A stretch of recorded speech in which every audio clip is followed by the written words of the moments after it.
Welcome to my channel, The Binge Eating Therapist. I'm Sarah, former binge eater turned psychotherapist, and my mission is to use this space to share with you content that will help you understand your struggle with food and break free from binge eating. And today I want to take a dive inside the mind of a binge eater.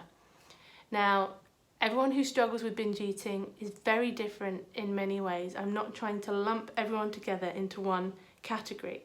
However, there are themes that come up again and again for people that struggle with binge eating. And I recognise most of these in myself as well as in the people that I've worked with. So firstly, I'm not sure that I've met many, if any, binge eaters who are not entrenched in diet mentality. And of course, by diet mentality, I don't necessarily mean they are dieting or they're trying to follow a dieting regime. But in the diet mentality, there's that really entrenched belief that you should never eat more than you have to, that you should never be too full. Being too full is bad. You're supposed to just eat when you're hungry and stop when you're full, and always be trying to eat at a bit of a deficit. A diet mentality is about you're supposed to be always trying to make your body better in some way. And it's all around us. We are in this culture that is soaked in diet mentality. We can hear it and see it just in the way other people talk about their bodies and their food.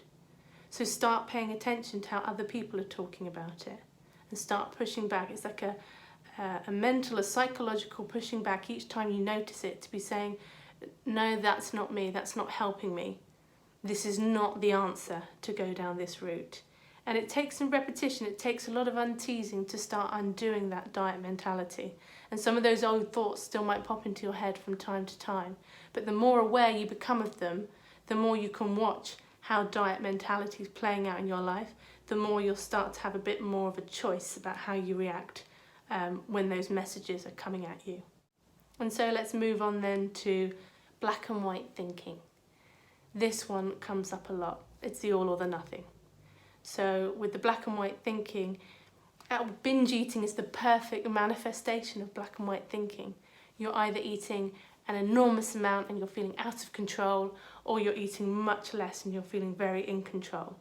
It's that inability to have a couple of cookies and put the rest back. It's like I either have to have none or I have the whole lot. And so the black and white thinking, it often starts in families. Most people who recognise it in themselves, when they think about it, they can recognise it in at least one of their parents as well. So you've got this modelling about how to view the world. And that's what black and white thinking is. It's a model for how to view the world. It's a way of trying to create certainty. Because if something is A or B, then we know what it is. What is all this in the middle? What it is the grey? One situation, there can be 100 ways of looking at it. Well, that's just confusing. If we can find it to be this and pin our flags here and say, we know this is this, even if it's bad news, it can help instill a sense of control. And control is something, of course, it comes up again and again in binge eating. Binge eating, one of the most frightening things about it is that feeling of being so out of control. And that relief when you sometimes feel in control.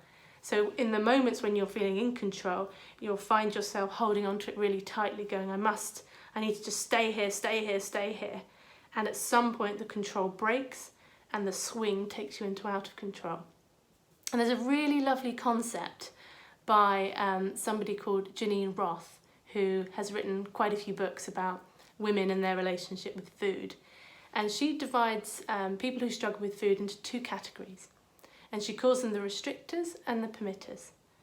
So in binge eating terms, the restrictors are the people who are always on a diet, always very controlled and focused on their food, but then it breaks at some point and they have binges that last maybe an hour, maybe a couple of days, whatever it might be. But once the binge ends, they run straight back to control and they put the chains back around them and they're like, right, I knew I couldn't be trusted. I have to follow the rules. I have to make rules and structure and hang on to this way of eating. And then you have the permitters who don't tend to restrict or don't restrict much between binges. So it seems like the permitters are allowing themselves to binge more. But that's not really what's going on, because it's still accompanied by a lot of guilt and a lot of shame. And if we were really allowing ourselves to do something and telling ourselves it was fine, then we wouldn't feel guilty about it. So there's part of us that's saying we shouldn't be doing this, we shouldn't be doing this. So if we think of these two and control, the restrictors, if you identify with being a restrictor, someone who is often very controlled around food, it's likely that your biggest fear is being out of control. That could be a massive existential fear for you. And I would urge you to look around in other areas of your life of how that comes out. Because if you're controlled with food, I doubt you are completely laid back and easygoing when it comes to other parts of your life as well.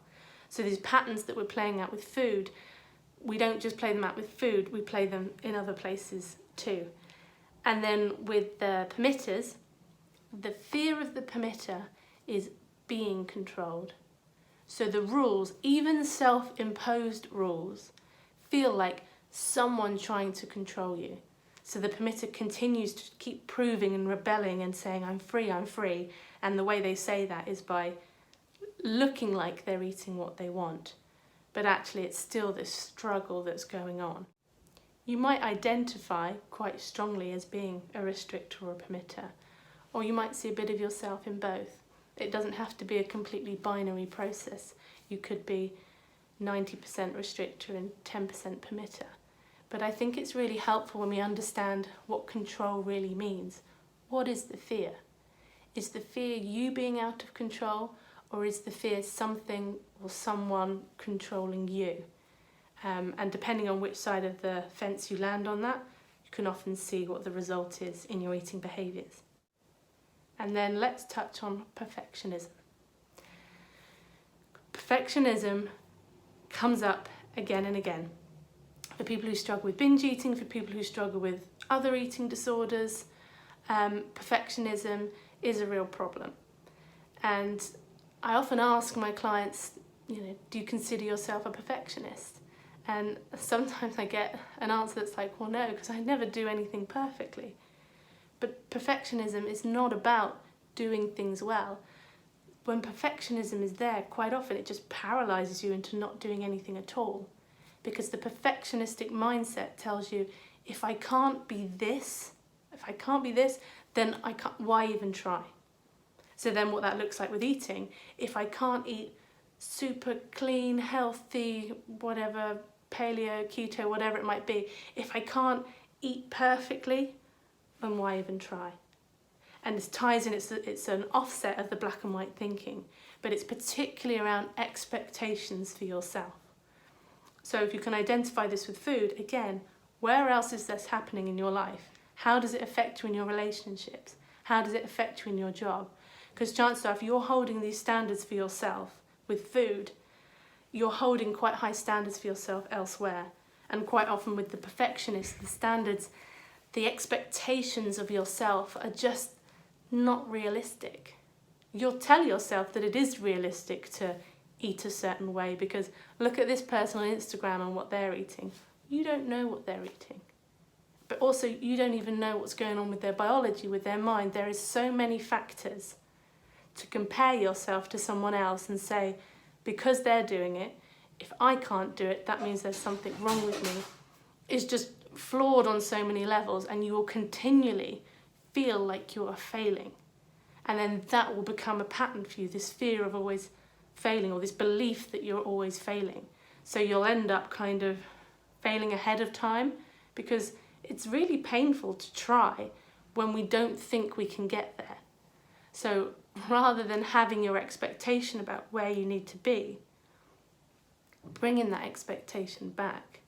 The secret to freedom may be lowering your expectations a bit, which can be difficult because for the perfectionist, it just feels like that's not good enough. But when you say that's not good enough, it sounds like what you're saying is I'm not good enough. Another one that comes up again and again, and I don't think this is everyone, but the majority of people who struggle with binge eating have a really difficult time saying no to people. So they're often people pleasers.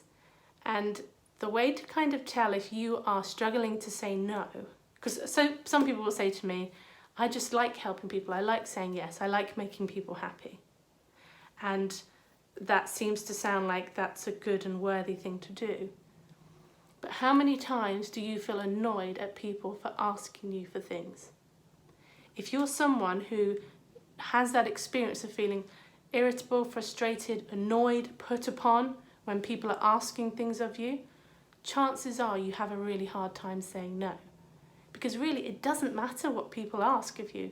People get to ask you for anything, and you get to say no.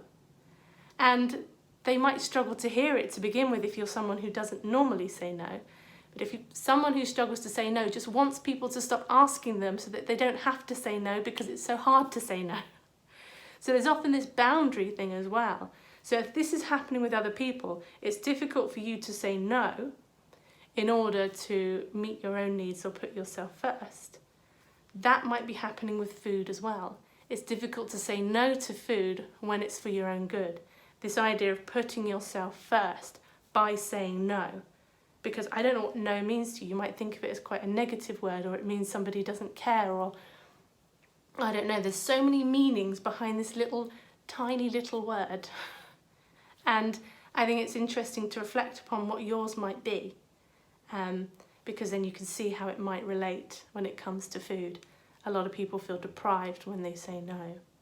But when we're saying no from a place of nourishing ourselves, it's not deprivation. And I always say that freedom from this involves not saying yes to food because you can't say no, but also not saying no to food because you can't say yes. It's about feeling that an option is presented to you and it really feels like you have a choice whether to have it or not. That's what we're aiming for when we talk about finding freedom from binge eating. And then there's a couple of other themes that tend to come in my work a bit. And these are a bit more in the psychotherapy, psychodynamic realm. So if this is not really your thing, just bear with me. One theme that comes up quite common, again, not everybody, was that mother wasn't very available. We have this mother figure. We all had a mother somewhere at some point, and we grew inside this woman. She fed us, she grew us, we came out and we expected to be fed. The feeding process is all part of a bonding process. There's all of this. Our parents give us food. It's something that they give to us on this daily basis. So sometimes having a parent that wasn't around a lot, one of the indicators of being loved was about being given food. So there's a whole thing. People often talk about really struggling to say no to food when it's offered, because it can almost feel like saying no to love or saying no to acceptance. There are so many deeper layers when it comes to how we interact with food, because we've been interacting with food from the moment we were born.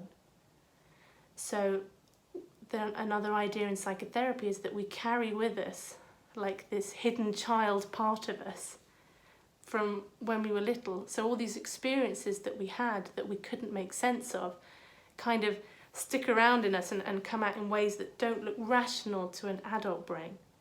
I think it's also why sometimes you can know something isn't true, but it still feels true.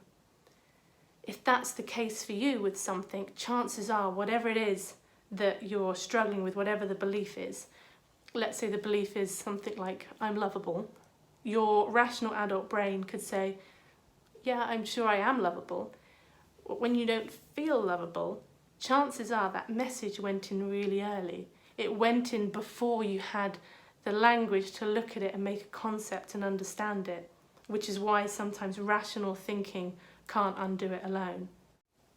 And of course, for so many people who struggle with food, particularly around body image, was that mothers get a really bad rap in therapy. Bless them, they do their best.